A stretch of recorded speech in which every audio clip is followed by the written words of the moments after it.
Muy buenas tardes a todos. Como siempre, bienvenidos al auditorio de Avante.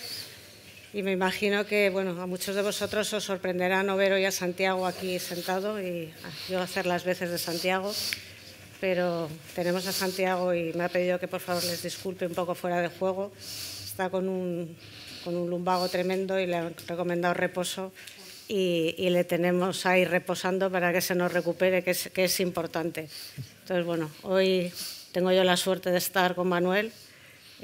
Posiblemente no tenga la profundidad de Santiago, pero tengo la suerte de tener un gran contertulio aquí conmigo, que además me lo va a poner fácil, estoy segura. Y seguro que pasamos también un rato estupendo. Manuel es un habitual de la casa, no sé si muchos de vosotros lo sabéis, le hemos tenido aquí en muchas ocasiones. La primera vez que le tuvimos, antes hablaba con él y le decía que ya fue un visionario, fue en el año 2017. Presentó, yo creo que no sé si era tu primer libro. No, pero vaya, primero sí. De los primeros. Cierto eco nacional. Que se llamaba Democracia Sentimental. Entonces, por eso os podéis imaginar por qué le considero yo un visionario a la vista de lo que hemos vivido en las últimas semanas. Manuel, como sabéis, es catedrático de Ciencia Política de la Universidad de Málaga. Pero hoy, sobre todo, lo que le tenemos aquí es como cinéfilo, más que como político o como politólogo, vamos. Pero a mí me gustaría preguntarte, Manuel, así en lo personal, ¿qué te divierte más, si la política o el cine? Bueno, ante todo, buenas tardes y muchas gracias por la invitación. Me encanta siempre venir a Avante y es un placer ver a tantos amigos y gente que se ha acercado una tarde tan espléndida, ¿no?, de primavera, a oír hablarme sobre un libro, ¿no?, sobre una película. Bueno, obviamente todo depende de cómo se tomen las cosas, ¿no? La política puede ser muy divertida, aunque por lo general tiende a generarnos otro tipo de emociones no tan edificantes, ¿no?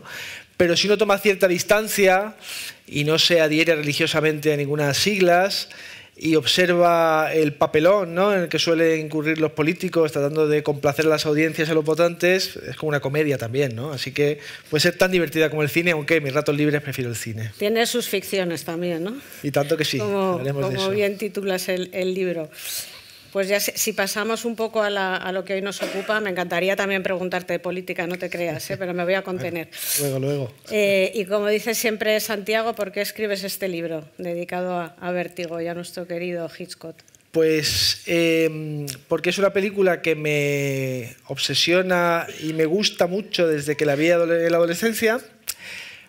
Porque es una película acerca de la cual se puede publicar un libro. No todas las películas admiten un tipo de libro dirigido a un público no necesariamente especializado, ¿no?, dedicado a los estudios fílmicos. Hitchcock y Vértigo, entre otras de sus películas, pues tienen todavía una amplia audiencia y hay mucho cinéfilo suelto, ¿no?, podríamos decir. Y es una película que tiene además detrás mucha literatura. Y además, digamos que ha alcanzado, a través de mi blog de cine en The Objective, por ejemplo, ¿no?, pues digamos una posición en la cual puedo sugerir una editorial que quiero escribir un libro sobre Vértigo, ¿no? Que me lo publiquen, por supuesto, es para mí muy... En fin, sigue siendo una ocasión muy bonita. En Taurus han reconocido que al principio no veían muy claro el asunto, pero finalmente estaban muy felices de publicarlo.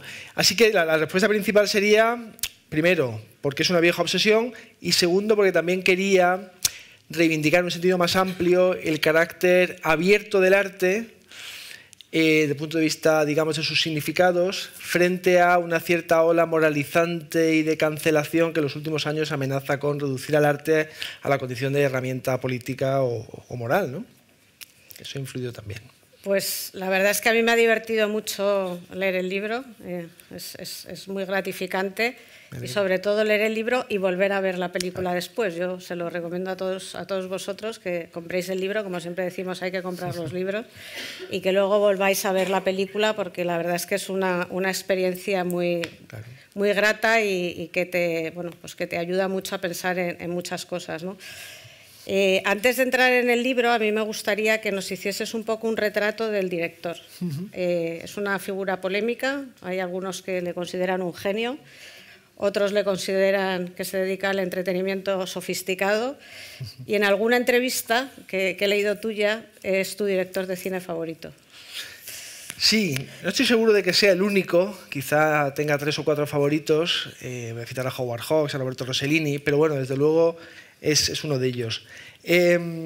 Bueno, Hitchcock es emblemático de alguna manera de la evolución del cine, de su recepción crítica como gran arte del siglo XX, ¿no? Podemos decir, porque efectivamente durante mucho tiempo se consideró no solo a Hitchcock, sino al conjunto de los directores que trabajaban sobre todo en Hollywood, después quizá del periodo del cine mudo, en el cual tal vez todavía se consideraba que aquello era un arte, pero luego, digamos, la industrialización de la producción fílmica en Hollywood, que tiene muchas virtudes, no obstante oscureció el talento de los directores, ¿no? Y sobre todo desde Europa pues, se consideraba que aquello era una cosa para las masas, ¿no? Para el entretenimiento de las masas y para un espectador medio tonto al que había que complacer, ¿no? Con chistes y con sentimentalismo. Por supuesto, algo de eso hay, es un mercado de masas, para un público no necesariamente sofisticado, pero Hitchcock fue uno de los primeros en demostrar que se podía hacer arte con pretensiones incluso filosóficamente hondas y simultáneamente complacer al público. Porque además él era muy consciente de que si no complacía al público y la gente no iba a ver sus películas, él no podía hacer la siguiente, porque el cine es un arte que requiere de financiadores, ¿no? Y no es como sentarte a escribir una novela y probar suerte.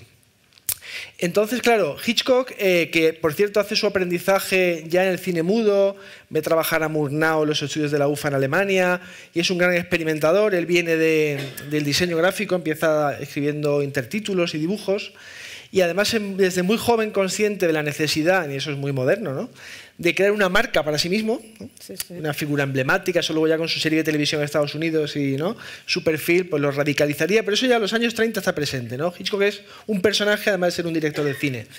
Y entonces él, digamos que tiene la suerte, podría decirse, de ser redescubierto por los cineastas y críticos franceses de la Nouvelle Vague, ¿no?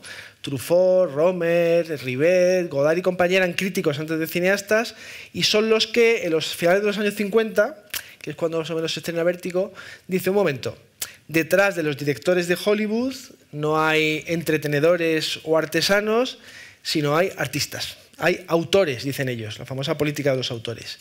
Y podemos distinguir sus rasgos autorales, su personalidad, atendiendo a sus películas, ¿no?, y estudiando sus películas con cuidado y con entusiasmo, ¿no? Y a partir de ese momento la consideración del cine cambia y el cine pasa a convertirse, quizá por exceso, incluso en los años 60 y 70, en una especie de acontecimiento cultural y Hitchcock aguanta además todavía ahí durante un buen periodo de tiempo hasta que deja de hacer cine en el 75, ¿no? Entonces, él tiene, y con eso termino para no extender demasiado, esa doble consideración que es tan rara, ¿no?, en los directores de cine.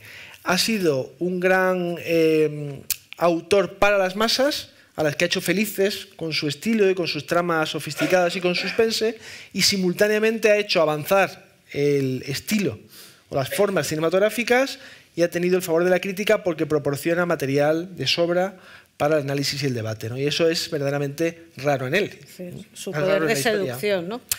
Pues sí, a pesar de que no era un hombre especialmente seductor, ¿no? Pero sí. Pero sí que le gustaba la seducción porque siempre elegía actrices muy seductoras, ¿no? Esa obsesión de las rubias perfectas, así un poco entre frías y indefensas, sí, pero a la vez... ¿Cuál era esa relación extraña que tenía él con sus heroínas? Con sus heroínas cinematográficas, que paradigma quizá Grace Kelly, ¿no? Era un paradigma y le hizo muy infeliz que se fuera a casarse. Además no lo entendía, dice, bueno, ser princesa en Mónaco, eso comparado con vivir en Hollywood, hacer cine conmigo, por ejemplo, ¿no? Me pareció una cosa aburridísima, ¿no? Y no sé si Grace Kelly no llegó a pensarlo también, andando el tiempo, ¿no? Por otra parte. Es su paradigma y bueno, realmente quizá luego él nunca llegó del todo a sustituirla, ¿no? Vera Miles fue un intento fallido porque cuando iba a hacer Vértigo se quedó embarazada del actor que hacía de Maciste, ¿no?, así de Tarzán, luego se divorció. Luego, bueno, Tippi Hedren, Eva Marie Saint, pero no encontró realmente un recambio para Grace Kelly, ¿no? Trabajó, por cierto, con Carol Lombard, ¿no?, a principios de los 40, antes de que ella muriera en un accidente de aviación, que también era una rubia sofisticada, pero con un registro cómico más acentuado, ¿no? Entonces, bueno, realmente, a él lo que le interesaba, él tenía una teoría sobre la rubia sofisticada, ¿no? Y es que es una mujer de apariencia fría, pero que esconde un gran apasionamiento, ¿no? Que surge inesperadamente cuando el héroe, ¿no?, que se enamora de ella, no lo está esperando. Y quizá el mejor ejemplo fílmico de eso sea la escena de Atrapa a un ladrón, ¿no?, esta película que es con Cary Grant en la Costa Azul, cuando, bueno, pues Grace Kelly, que es una joven millonaria muy frívola que está tonteando con él, antes de decirle buenas noches, pues se acerca y le besa, ¿no? Inesperadamente a él y le dice buenas noches y se marcha, ¿no? Esa es la irrupción de la pasión en la rubia fría que Hitchcock buscaba como elemento un poco también de contraste, ¿no? Entre una apariencia y una realidad. Pero, en realidad, si uno ve todo su cine con cuidado, no es el único paradigma de mujer que aparece en las películas de Hitchcock, ¿no? También hay un paradigma que es el de la mujer no tan sofisticada, quizá no tan hermosa, pero atractiva y llena de recursos y que lleva la voz cantante en las relaciones con los varones, ¿no? Bueno, era un poco la figura de su mujer, ¿no? Un poco la figura de Alma Reville y de muchas otras colaboradoras como, ¿no?, Joan Harrison, Peggy Robertson, cuya carrera él además intentó siempre promover, un hombre que vivía rodeado de mujeres, ¿no? Y por eso, bueno, yo creo que al punto de vista sobre todo de Donald Spoto, buscando el escándalo, ¿no?, de Hitchcock, que era misógino, obsesionado con las mujeres, realmente si lees el conjunto de sus biografías no parece que eso esté ahí. Otra cosa es que él pudiera ser cruel, como lo fue con Tippi Hedren, todo indica que fue así durante el rodaje de Los pájaros, ¿no? Pero él podía ser cruel con hombres también, ¿no? Es decir, si la gente le caía mal, pues se dedicaba a hacer bromas pesadas o a ser frío con ellos y ellas, y de ahí no creo que se deduzca la misoginia. Otra cosa es que hablemos del tratamiento de los personajes femeninos, que después podemos ir a eso, ¿no? Lo que tienen los genios, ¿no? Bueno, son peculiares, este señor educa a los jesuitas, en fin, es un ser peculiar, pero tampoco las interpretaciones psicologistas, bueno, son posibles, pero no son imprescindibles para apreciar su cine, creo, ¿no? Bueno, si pasamos ya al ensayo, divides tu ensayo en cuatro partes, que yo creo que está bien enunciarlas porque van a ser un poco el guión de la conversación. Es una presentación general de la película. Luego hablas de lo que tú llamas formas significativas, que quizás aquí lo más relevante y de lo que vamos a hablar es de si realmente Vértigo es una obra clásica, es una obra moderna, y qué diferencia estas dos clasificaciones. Luego hay una tercera parte, que es quizás la que tiene a lo mejor hoy más actualidad, que denominas espacios inseguros, que es la visión que hace Manuel de la película desde la sensibilidad contemporánea y del fenómeno feminista. Él es un gran experto en este fenómeno, escribió un libro después del movimiento Me Too que también presentamos aquí, y bueno, pues de esto nos podrá dar una visión muy completa. Y tanto, bueno, pues de los modelos masculinos y femeninos que trata el director y de su concepción del amor romántico, que es un poco uno de los temas fundamentales. Y ya al final del libro pues hablamos de las ficciones fatales, ¿no? Que da título al libro y que, bueno, pues la verdad es que es bastante apasionante leerlas. ¿Cuál es para ti el tema central de la película? ¿De qué metáfora habla cuando Vértigo, ¿no? habla del vértigo que sufre Scotty, el protagonista? Bueno, como decía antes, la película es muy abierta y muy ambigua y puede querer decirnos muchas cosas, aunque por supuesto el número de cosas que quiere decirnos está también limitado, ¿no? Es decir, no podemos hacer interpretaciones que no tengan nada que ver con el texto de la película, ¿no? Entonces, bueno, por supuesto yo creo que es una película sobre la obsesión de un personaje por una mujer, la obsesión asociada al amor romántico, pero es una película también sobre la mirada que está asociada a la obsesión y por tanto al voyeurismo, y también a la construcción de una fantasía, que es la fantasía que, digamos, se forma Scotty cuando sigue a Madeleine, en lo que por otra parte es un plan maligno creado por un personaje que es Gavin Elster, ¿no? Y eso creo que está presente ya desde la escena de los créditos, donde está el ojo de una mujer que mira, y el nombre del director aparece en la pupila, porque nosotros vemos a Scotty mirar a Madeleine, que, por otra parte, después hablaremos de eso, a su vez también mira a Scotty, aunque el punto de vista que adopta la película no es ese hasta casi el final, que es un momento, ¿no?, en el que la película se da la vuelta de forma magistral y cambia el punto de vista del espectador también acerca de lo que hemos estado viendo, ¿no? El vértigo es el vértigo seguramente de la pasión amorosa, pero también es el vértigo de la muerte que padece Madeleine, en principio, me parece que ha sido así, ¿no? Porque lo que Scott intenta, y aquí está el mito de Orfeo presente, es rescatar de la muerte a la mujer que ha perdido, ¿no? Es verdad que lo hace a través de un método poco ortodoxo, que es convertir a una chica que se le parece en la viva imagen de Madeleine, haciéndolo en realidad está acertando más de lo que él cree, ¿no? Pero no deja de ser una acción desesperada, ¿no?, por parte de un hombre en buena medida enajenado, y enajenado por el complot que se ha urdido contra él, ¿no? O sea que ahí hay esas complejidades. Pero bueno, en última instancia, seguramente la relación entre fantasía y realidad y la relación del amor romántico con la fantasía y realidad sea el tema de la película. El amor romántico que acaba por autodestruirte, ¿no? Es la ambigüedad de la película, ¿no? Porque, claro, la película sugiere que Scotty se enamora de una mujer que no existe, que es Madeleine, que está interpretada por Judy. Te llevas el pin de Madeleine ahí.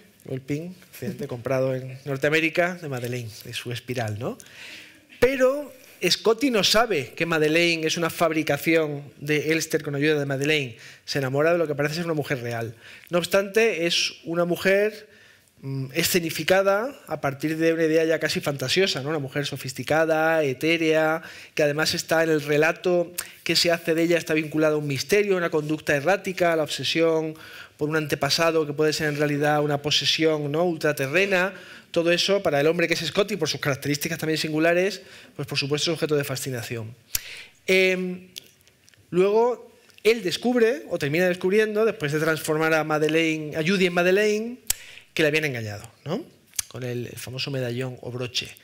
Y claro, ha sido engañado como detective, le han tomado el pelo, ha hecho el ridículo como profesional, y le han engañado también pues, como sincero amante de una mujer de la que se ha enamorado.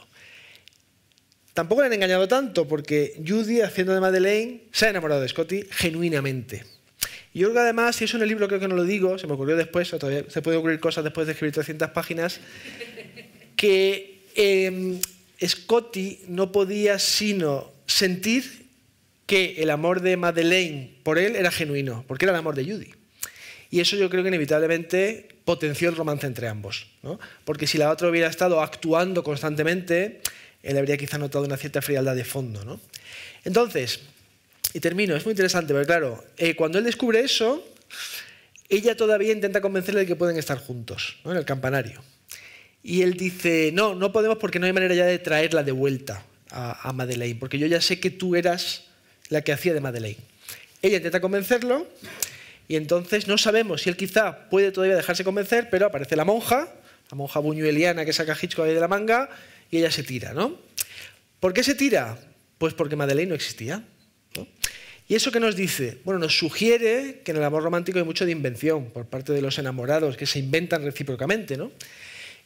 ¿Significa eso que es una película nihilista que sugiere que el amor romántico es una ficción fatal? Creo que no, creo que hay una ambigüedad.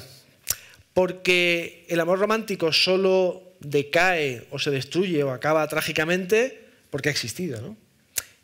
Y lo seguimos necesitando para enamorarnos y para construir ficciones que pueden ser saludables mientras lo sean. Luego pueden tener, como digo, un desenlace trágico o desembocar en el sosiego conyugal, ¿no?, y tampoco pasa nada. Pero creo que la película es ambigua y eso quizá no siempre se aprecia. Bueno, muchos dicen que justamente esa ambigüedad de la película, de los propios personajes, es la que la hace tan actual y la que la permite seguir viva, ¿no? Sí, porque si no estaría ya cerrada y clasificada, ¿no? Sí, sí. Y sigue viva 60 años después, pero sin embargo su estreno fue malo. O sea, tuvo mala crítica, mala taquilla, no se entendió en su momento. Hitchcock también le echó la culpa a su protagonista, ¿no? A James Stewart, sí. Le dijo que era demasiado mayor y que no había funcionado, que se había equivocado eligiendo el personaje. ¿Cuál es más tu diagnóstico?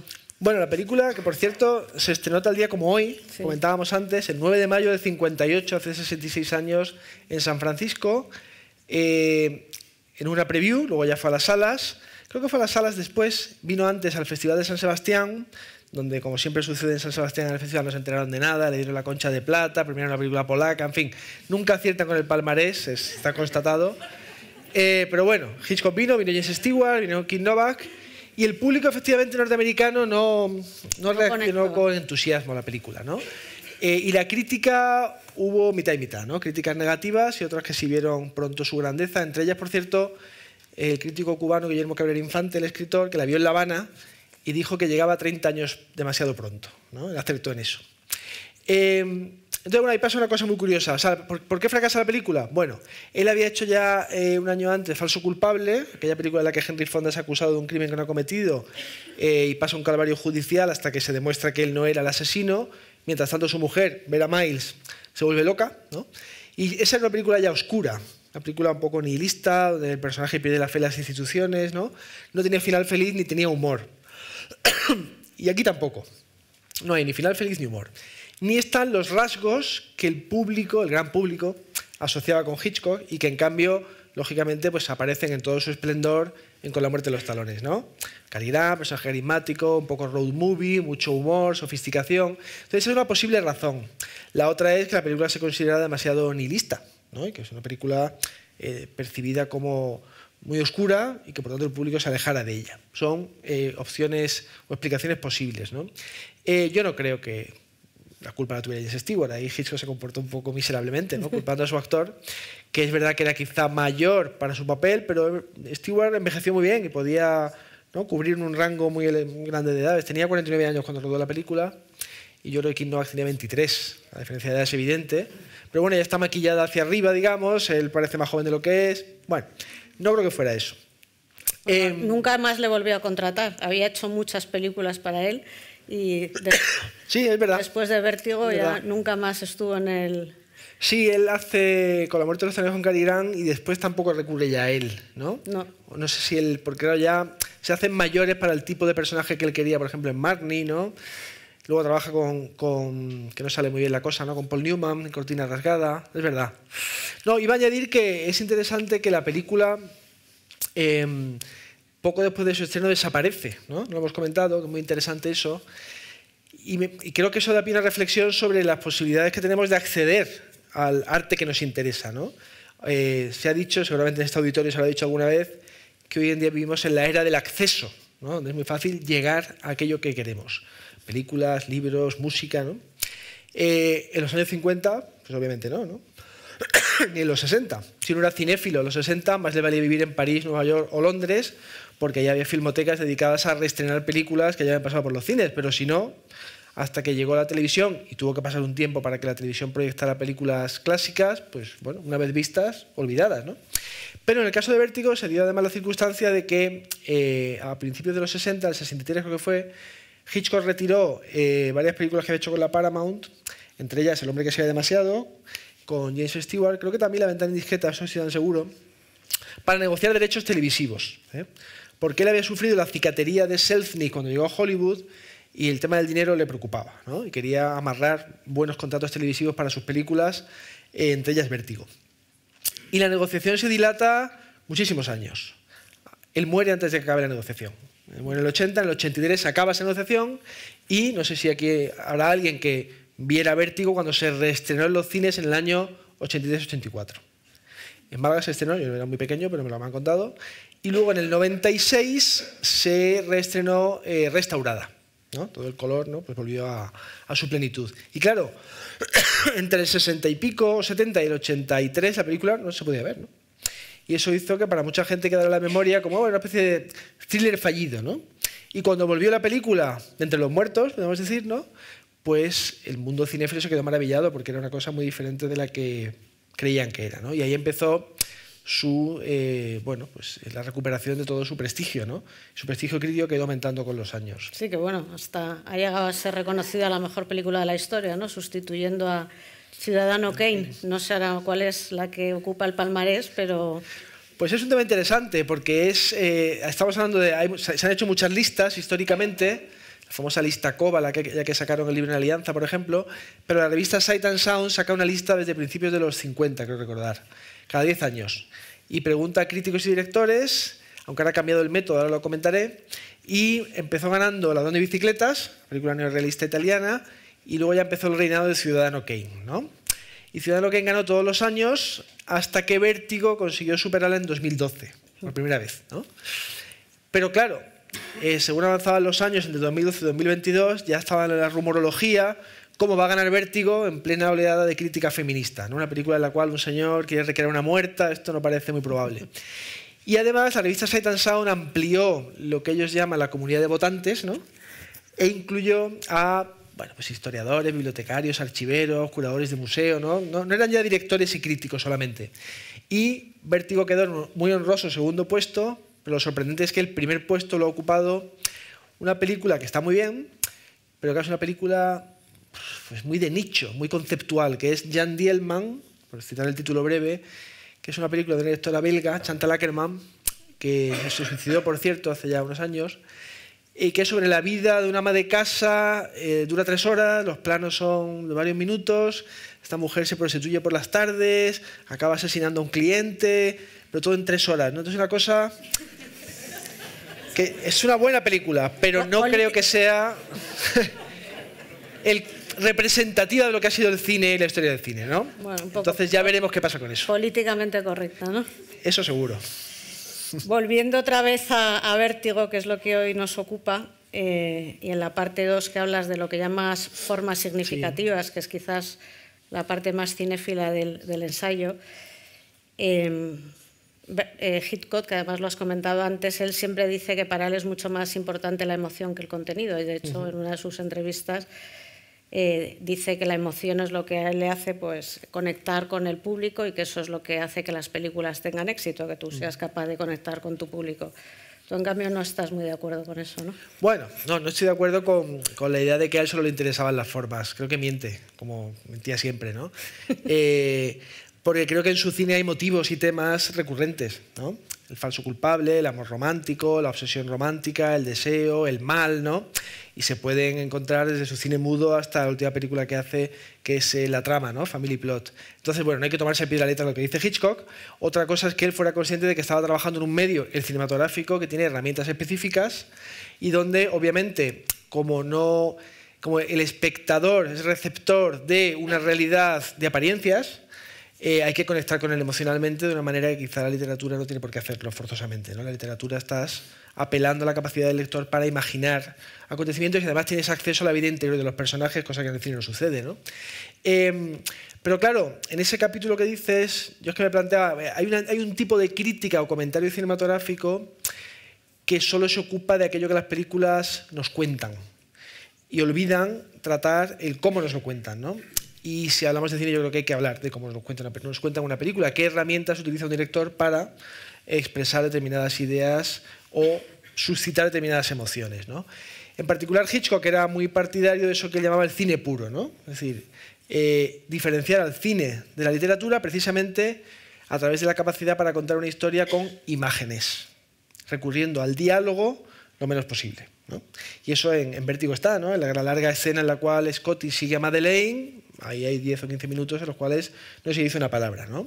Eso no significa que recurrir al lenguaje sea una cobardía en el cine, ni mucho menos. Los personajes, por supuesto, hablan, pero bueno, ahí está el cine mudo para demostrar que es perfectamente posible hacerlo sin palabras. Y Hitchcock hizo cine mudo, ¿no? Y vio a los maestros del cine mudo. Entonces, cuando digo formas significativas, lo que quiero decir es que la forma no se puede separar del fondo. La forma ya nos dice cosas. Y en el caso de Hitchcock, además, en esta película, me parece quizá una de las suyas en las cuales más claramente él utiliza las herramientas expresivas del cine con la máxima intensidad, ¿no? Los colores, la puesta en escena de manera muy calculada, la música, que es fundamental, ¿no? Los rostros de los actores, y todo eso a través de una puesta en escena muy meticulosa, ¿no? Él decía, el otro día lo vi en una entrevista, que es famoso que él llevaba las películas dibujadas con carácter previo. Para él rodar era un trámite, él no improvisaba, ¿no? Entonces decía, bueno, es que si yo improvisara es como si yo escribo una sinfonía colaborando con la orquesta, ¿no? Digo, a ver, flauta, deme unas cuantas notas. Ah, bueno, eso no está mal, voy a escribirlo. A ver, usted deme unas cuantas. Dice, así no se puede hacer una película, ¿no? La tiene ya en la cabeza previamente. Eso le ha dado fama también de ser un director quizá un poco frío, ¿no? Que en los rodajes, bueno, pues se aburría incluso, pero bueno, que los resultados creo que le justifican, ¿no? Y ahí, claro, ahí está el debate sobre si la película es clásica o moderna, ¿no? Que creo que querías preguntarme por eso. La cuestión es, ¿qué es el cine clásico? Bueno, pues el que va del año 31 al 59, ¿no? Es una clasificación histórica. ¿Qué es el cine moderno? Del 60 en adelante. ¿Qué es el cine contemporáneo? Bueno, pues el de ahora, el de hace 20 años hasta ahora. ¿Y por qué esa clasificación? Bueno, está el cine primitivo o mudo, que tiene un tipo de herramientas de las que no dispone el cine sonoro, y el cine clásico es aquel en el cual se construye el lenguaje del cine y además se estandariza la producción cinematográfica, sobre todo en Hollywood, ¿no? Y eso está asociado a una manera de contar las películas que se ha llamado de muchas maneras, el modo de representación institucional, el estilo clásico, que es un ideal, el ideal en el cual básicamente el espectador no se da cuenta de que hay un director dirigiendo la película, ¿no? es una narración lo más transparente posible. Plano contra plano, que no haya grandes saltos temporales, que todo sea muy inteligible. En ese cine, además, industrialmente, pues llevaron la voz cantante los productores, en los grandes estudios de Hollywood y en los no tan grandes, que bueno, llegaron a perfeccionar una técnica que eran unidades de producción, podían sacar una película cada mes, prácticamente, ¿no? Será de serie B sobre todo. Y se inmiscuían mucho en las decisiones artísticas del director, los directores luchaban con ellos, ¿no? Entonces, ese modelo va perdiendo fuerza ya desde los años 45 en adelante, porque Bette Davis y otras actrices muy importantes pues cuestionaron que uno pudiera firmar un contrato esclavo con una productora, ¿no? Y tenías que hacer los papeles a los que te obligaban a hacer. Entonces, poco a poco se hizo ya la transición o se anticipó el modelo que hoy es dominante, ¿no? En el cual, bueno, pues hay una gente que une fuerzas y presenta un paquete en estudio para que lo financie o ayude a distribuirlo. Y Hitchcock muy pronto hizo eso, ¿no? Porque el contrato con Selznick, que fue el que le trajo de Gran Bretaña, con muchas dudas, pero finalmente los americanos eran muy reacios inicialmente a esto, es un contrato muy leonino, ¿no? Y las películas más personales que hizo durante esa etapa, por ejemplo, Encadenados, que es maravillosa, pues la hizo prestado a otro estudio, ¿no? Entonces Hitchcock pronto se da cuenta que tiene que producir en la película, con un equipo fijo de colaboradores, y luego llega a un acuerdo con un estudio para distribuirla, ¿no? Pero, desde el punto de vista narrativo, decía, el nuevo cine, o sea, la ruptura de los 60, es lo que marca el paso al cine moderno, ¿no? Es la Nouvelle Vague, el cine, la nueva ola japonesa, que tampoco es un cine, eso me lo señalo en el libro, digamos, de vanguardia. Rara vez nos encontramos con películas ininteligibles para el espectador medio. No sé, el año pasado en Marienbad, bueno, pues sí, es una película muy peculiar, pero la mayoría se conforman con, bueno, pues saltos adelante y atrás, rupturas cronológicas, cambios en el punto de vista, como en la literatura, ¿no? Sí, en la literatura eso llega antes, en el modernismo de los años 20 y 30, y al cine llega a los 60. Entonces, Vértigo. Bueno, Vértigo es una película que se puede considerar simultáneamente la cima del cine clásico y un adelanto del cine moderno. Ahí en el libro comentas que los famosos cameos de Hitchcock son un adelanto del cine moderno, ¿no? Eso es cuando él sale en las películas, que se le ve ahí con su figura esa que es muy representativa, el traje negro, y por supuesto en Vértigo pues también aparece. Aparece a los 10 minutos de la película y va aportando una especie de instrumento, de funda de instrumento musical, que también ha dado lugar a muchas interpretaciones, ¿no? La del flautista, sí. ¿Tú con cuál te quedas? Bueno, él ahí se cruza con James Stewart, lo deja a las puertas de la oficina de Gavin Elster, donde va Scotty a adentrarse en el mundo, ¿no? de los misterios. Y bueno, en este caso él recurría mucho a los instrumentos musicales asociados a su figura en sus cameos, ¿no? Entonces este cameo no me parece especialmente significativo porque, digamos, no interfiere en la historia y el simbolismo es un poco difuso, ¿no? Sí. Y se puede interpretar que sí, que es una entrada al mundo pues irreal, onírico, ¿no? Y que Hitchcock, digamos, le da la alternativa a Stewart, saca de la realidad, ¿no? Un poco, ¿no? Además es muy gracioso porque hay un stand de periódicos y uno de los titulares es el asesinato de un ingeniero y su secretaria, ¿no? Ese elemento morboso siempre. Pero claro, que el narrador, o sea, que el director de la película aparezca en las narraciones, pues ha sido muy discutido, ¿no? Ese elemento, dice, bueno, rompe la credulidad del espectador. El caso es que no, que seguimos viendo la película, ¿no?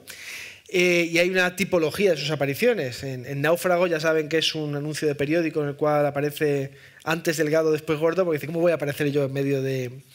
Y si me dejas mencionar, el único cameo que yo sepa en el cual Hitchcock tiene como una función, digamos, que influye en la trama, es el de Encadenados. Si se acuerdan, en Encadenados se está buscando el plutonio, ¿no? Que tienen los nazis, entonces Ingrid Bergman se infiltra casándose con Claude Rains, aunque está enamorada de Cary Grant y Cary Grant de ella, y hay una fiesta en la cual tienen que ir a la bodega para ver si encuentran allí algo, ¿no? Y entonces el peligro está en que el dueño de la casa, que es el nazi Claude Rains, necesite más botellas de vino y baje a la bodega. Y entonces Hitchcock aparece como invitado de la fiesta que pide más champán a los 64 minutos, que es muy raro eso. Entonces realmente está acelerando el problema que se va a crear cuando el nazi baja a la bodega. Y es quizá el único ejemplo en el cual su intervención influye en la trama. Bueno, crea su propio personaje, ¿no? Sí, seguro. Hay una cosa muy característica de la que no hemos hablado todavía, es cómo crea suspense. Yo creo que eso tiene mucha enjundia, porque además es muy distinto de unas películas a otras. Tú aquí describes un poco la escena de la floristería, ¿no? Como un momento de generación de suspense. Luego, bueno, por supuesto, hay otras con los flashbacks, que también es otra de las técnicas que utilizan en esta película. Pero, ¿por qué se le dice que es el mago del suspense? Bueno, porque era muy capaz de crear situaciones tensas de suspense que implicaban emocionalmente al espectador, sin recurrir tampoco necesariamente al sensacionalismo, ¿no? En esta película, por ejemplo, sin ir más lejos, hay una escena inicial en la cual él está en casa de su amiga Mitch al principio de la película y dice, bueno, yo a lo mejor me he curado del vértigo, y se sube a una escalinata amarilla muy bonita, muy moderna, y va subiendo un escalón, otro. Ahí hay suspense, porque no sabemos si él va a ser capaz de llegar hasta arriba sin marearse, o como sucede finalmente, se marea y se cae, ¿no? Pero su teoría del suspense era otra, era proporcionar al espectador más información de la que tienen los personajes, ¿no? Y eso genera al espectador la tensión de preguntarse cuándo va a suceder algo, cuándo va el personaje a darse cuenta de que algo ha sucedido, que no sabía, y él lo ejemplifica con la idea, bueno, estamos aquí tú y yo hablando, no hay suspense, si se muestra el plano de alguien que pone una bomba justo aquí con un temporizador, el espectador ya siente suspense, porque nosotros no sabemos que está la bomba, ¿no? Lo peculiar es que ese suspense es un suspense, si quieren, mecánico, es decir, que se refiere a sucesos, a hechos, pero seguimos viendo las películas como si pudiera pasar algo distinto, ¿no? Y eso creo que tiene que ver con que el cine de Hitchcock tiene una profundidad adicional, que es un suspense que podríamos llamar conceptual, ¿no? O que algún autor ha llamado conceptual. Es decir, ¿qué quiere decirnos Hitchcock con todo esto, ¿no? Vértigo, ¿qué quiere decirnos, ¿no? ¿Por qué estos personajes se comportan de esta manera? ¿Por qué se relacionan de esta manera? Y eso es otro tipo de suspense que es mucho más profundo y menos perecedero, ¿no? Pasando ya a lo que has llamado espacios inseguros, me gustaría preguntarte si podemos salvar a Hitchcock del feminismo, o está todo perdido. Bueno, y hay una escena que es muy criticable por el feminismo, que es ya la segunda parte de la película, ¿no? Que cuando Scotty le está pidiendo ayuda y pues que se siga transformando en Madeleine, y le dice, si hago lo que me pides me amarás, y yo ya no me importo. Pues eso es ya la dejación total del...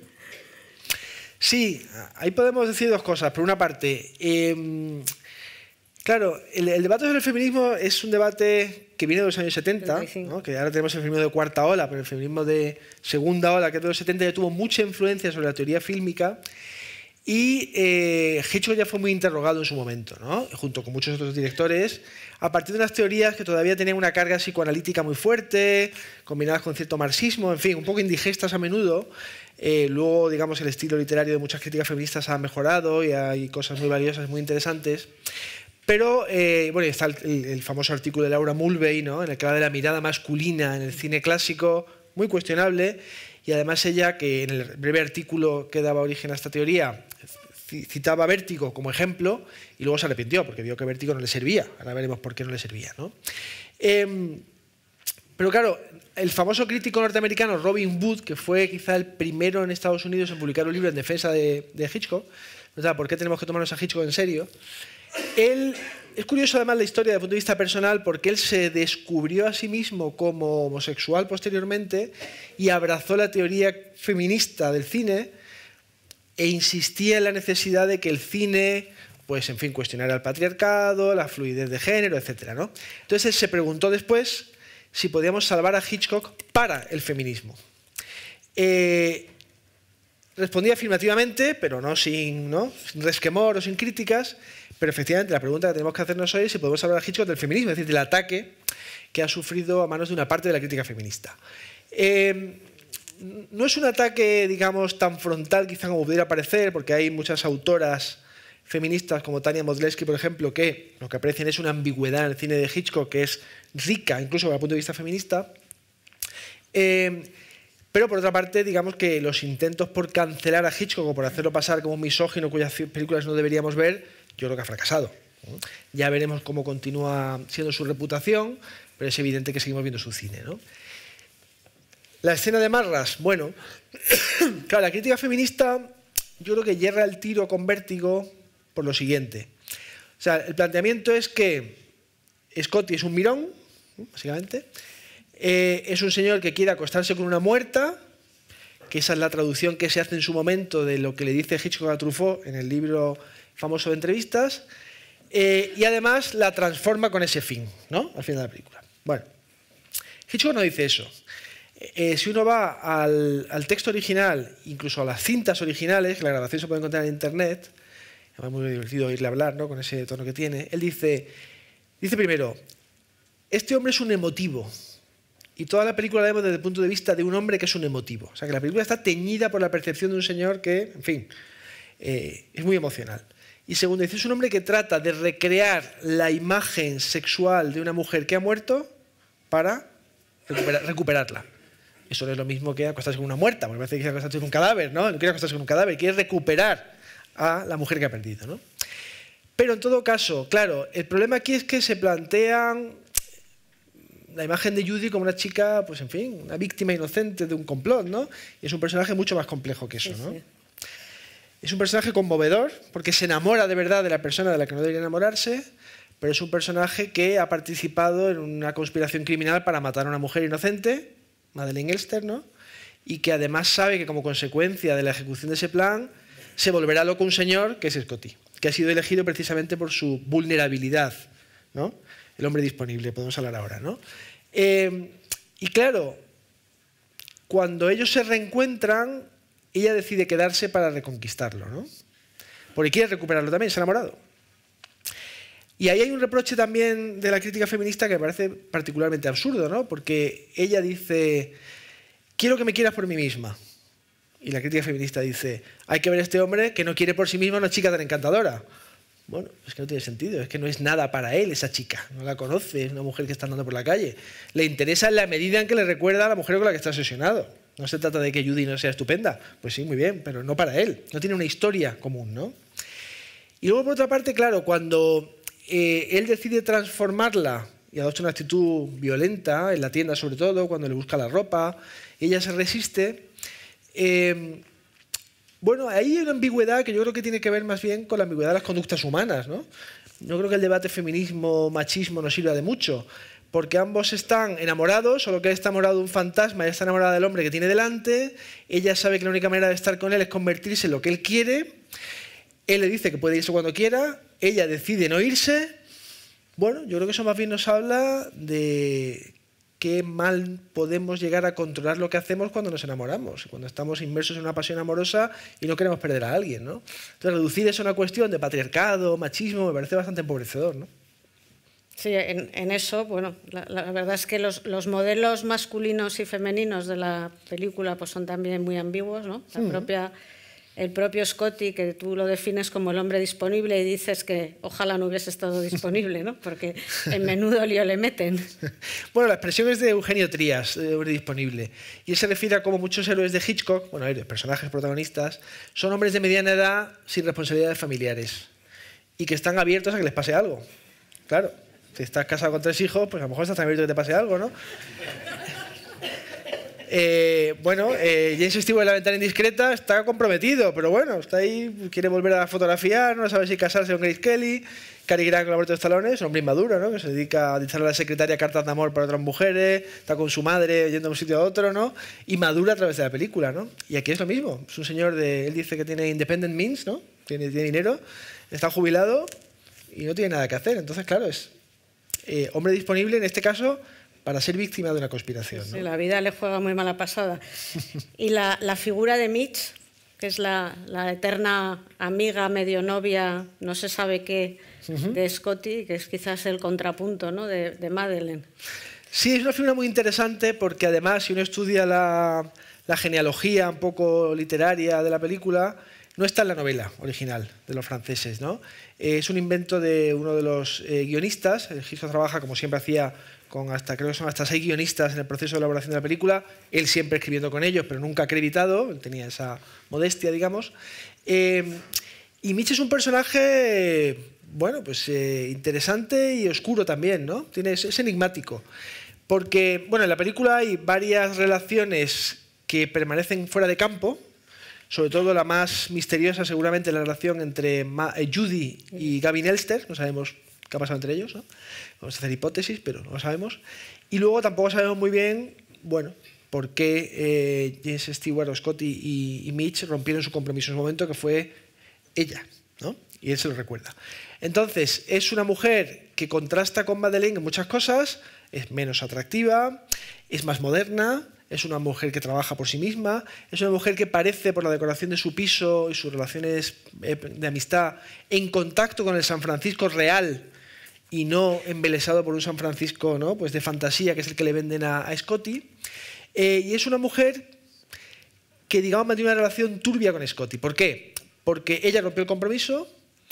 No está claro que quisiera volver con él, porque quizá ha descubierto en Scotty una inmadurez que le hace desaconsejable como pareja matrimonial, pero que a su vez parece mantener cierta relación de dependencia con él, ¿no? Porque son amigos que hacen una vida, bueno, pues de entrar y salir por San Francisco, ¿no?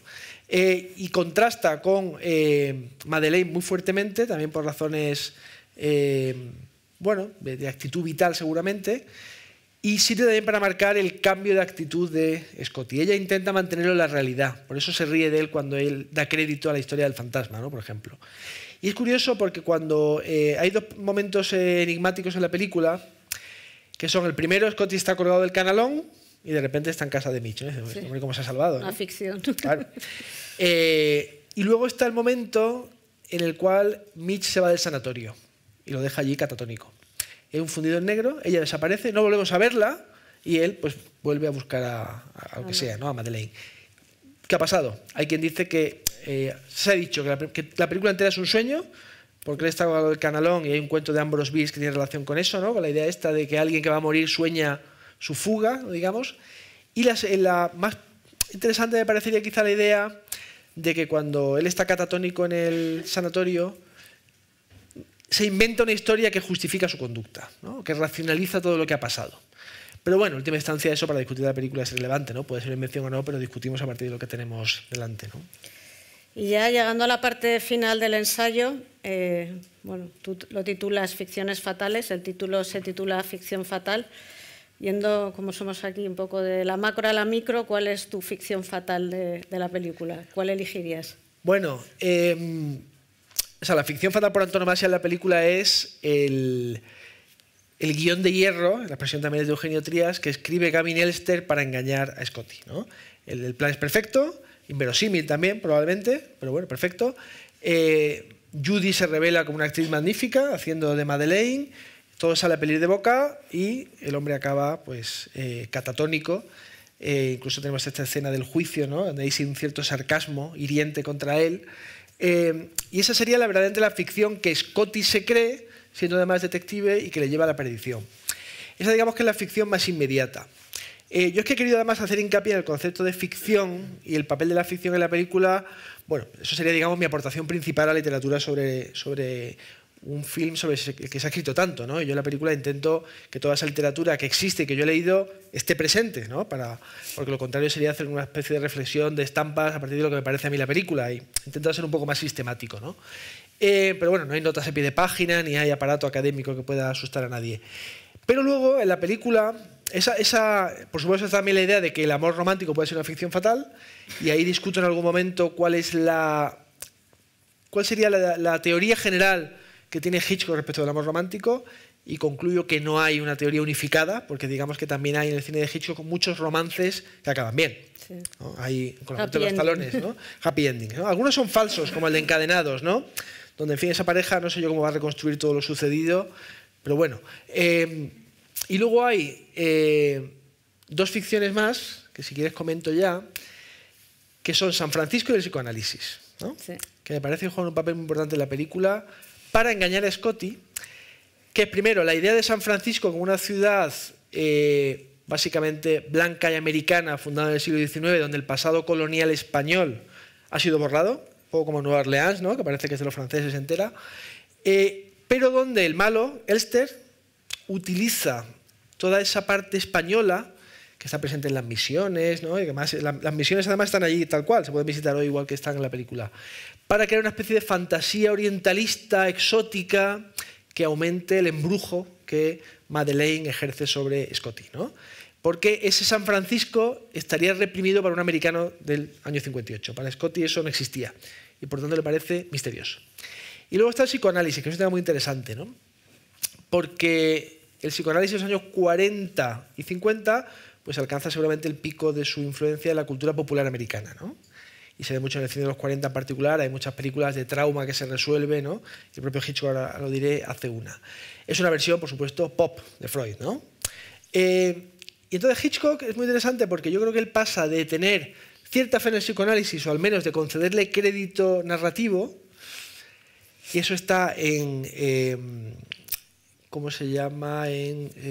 No, Sospecha no. La de los psiquiatras es...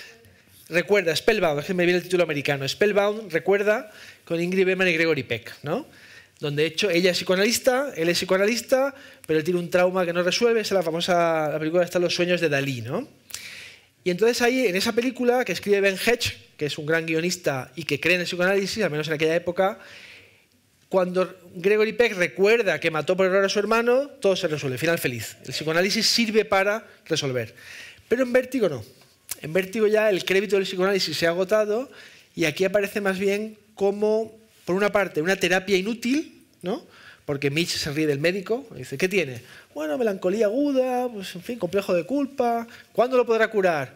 Depende de él, ¿no? Una cosa un poco, ¿no? 6 meses, un año, ¿no? Pero por otra parte, el psicoanálisis ha servido también para confundir a Scotty. Porque, claro, Madeleine le cuenta esos sueños tan raros que tiene, camino, hay unos espejos, ¿no? Entonces él se empeña en dar forma al rompecabezas y se convence de que si vuelven al lugar del trauma, que sería el campanario, algo va a pasar, se va a resolver todo, ¿no? Y evidentemente no sucede. ¿Tú crees que todos necesitamos nuestras propias ficciones y fantasías para sobrevivir en este mundo atribulado en el que vivimos? Y en mundos menos atribulados también, sí, creo que sí. La fantasía es parte de la realidad, ¿no? Y seguramente la fantasía sirve para sostener la realidad y por eso a veces la realización de las fantasías es decepcionante, ¿no? Y nos arruina la vida en lugar de resolvérnoslas como quizá pensábamos cuando estábamos solo pensando en ellas, ¿no? Sí, creo que sí. Y tú en esta última parte, que al final, bueno, pues la película queda un poco abierta, haz una ficción de qué pasa con Scotty. Hay quien dice que en el sueño en que vemos su silueta caer sobre el tejado está prefigurado el final, que él se tira. La tesis contraria es que él se cura, ¿no? Es imposible saberlo. Desde luego, muy bien no se queda. No creo que se cure de cualquier mal, ¿no? La idea de que pueda volver con el rabo entre las piernas a casarse con Mitch me parece poco creíble, ¿no? Lo que pasa es que saltar es un acto también muy violento. No me atrevería. No te atreves. No. Bueno, por ir ya terminando, que tenemos el atardecer y el vino esperándonos, ¿cómo va a sobrevivir Vértigo a los próximos 60 años? Y el cine en general. Haces ahí al final de tu ensayo una reflexión que yo creo que es muy interesante sobre el cine. Sí, hago un canto al cine, ¿no? Y digamos que sugiero que en los años 60 más o menos se ganó la batalla por defenderlo como un arte mayor, ¿no? Y defiendo que hay películas que son tan poderosas como las novelas, ¿no? Que tratan temas similares. Lo que pasa es que indudablemente el cine, bueno, ha perdido fuerza en relación con una época de los años 30 a mitad de los 50 en la cual era el único entretenimiento posible para las clases medias, ¿no? Es que realmente, incluso para informarse con imágenes sobre la Segunda Guerra Mundial, la gente iba al cine a ver los noticiarios antes de las películas. Eso digamos que no era sostenible.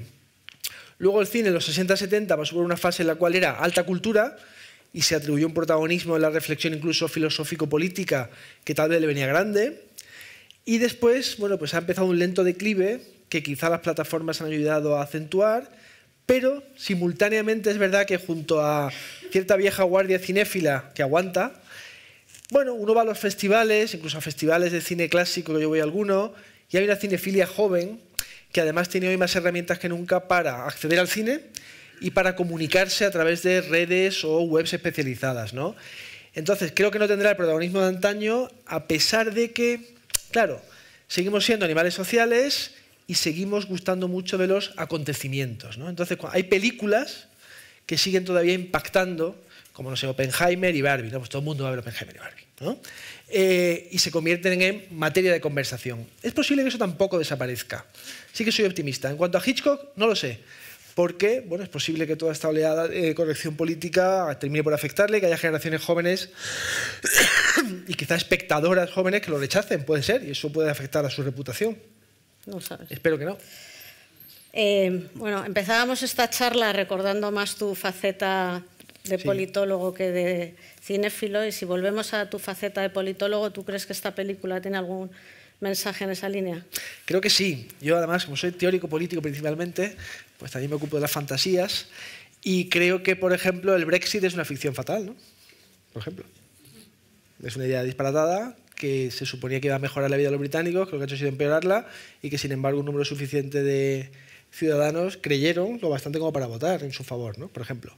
Entonces, realmente los partidos, sobre todo en esta época tan obsesionada con el relato, donde la comunicación parece mucho más importante que la toma de decisiones sustantivas o la comprobación de los resultados que tienen las políticas públicas, pues creo que acentúa la tendencia de partidos y, bueno, pues asesores de comunicación, movimientos sociales, etcétera, de crear ficciones que sirven para, bueno, no sé si tanto atraer el voto como para conservarlo, ¿no? Para mantener viva la identificación partidista de aquellos ciudadanos que te sostienen en el poder. Creo que tenemos muchas ficciones delante. Sí, sí. Algunas sentimentales, otras no necesariamente. ¿Y en qué estás? ¿En qué te vamos a tener aquí la próxima vez? Cuéntanos. Pues estoy terminando un libro, para que la gente recuerde que soy teórico político, efectivamente, no solo cinéfilo, sobre posverdad y democracia, que es un tema también de actualidad, ¿no? Y que saldrá en otoño, seguramente, en Página Indómita, y bueno, creo que no me está quedando mal. A ver si... ¿Y de cine? De cine tengo un proyecto en la cabeza, pero claro, es una cosa ya más especializada, no sé si en Taurus querrán sacarlo. Aquí supongo que habrá algún fan de la comedia loca americana de los años 30 y 40, la Screwball Comedy, ¿no? Catherine Hepburn, Cary Grant y compañía. Eso me encanta. Y entonces he pensado en hacer un ensayito sobre, que también tiene conexión con la actualidad, a ver si me pongo, porque esas películas es muy frecuente, aunque eso viene del teatro isabelino, etcétera, que los personajes se hagan pasar por otros, por lo general para recuperar el amor de una mujer u hombre que han perdido, ¿no? Y las situaciones por lo general son hilarantes, porque son comedias. Entonces quisiera hacer un ensayito sobre la suplantación de la identidad o el juego de la identidad en la comedia loca americana, reivindicando precisamente esa libertad para jugar con nuestras identidades en una época en la que más bien prima lo contrario, ¿no? A ver si me pongo. Bueno, pues nada, te esperamos aquí con uno o con otro pronto. Muchas gracias, ha sido un placer. Gracias a vosotros. Creo que he tenido un buen estreno. Magnífico. Hasta la próxima. Gracias. Gracias.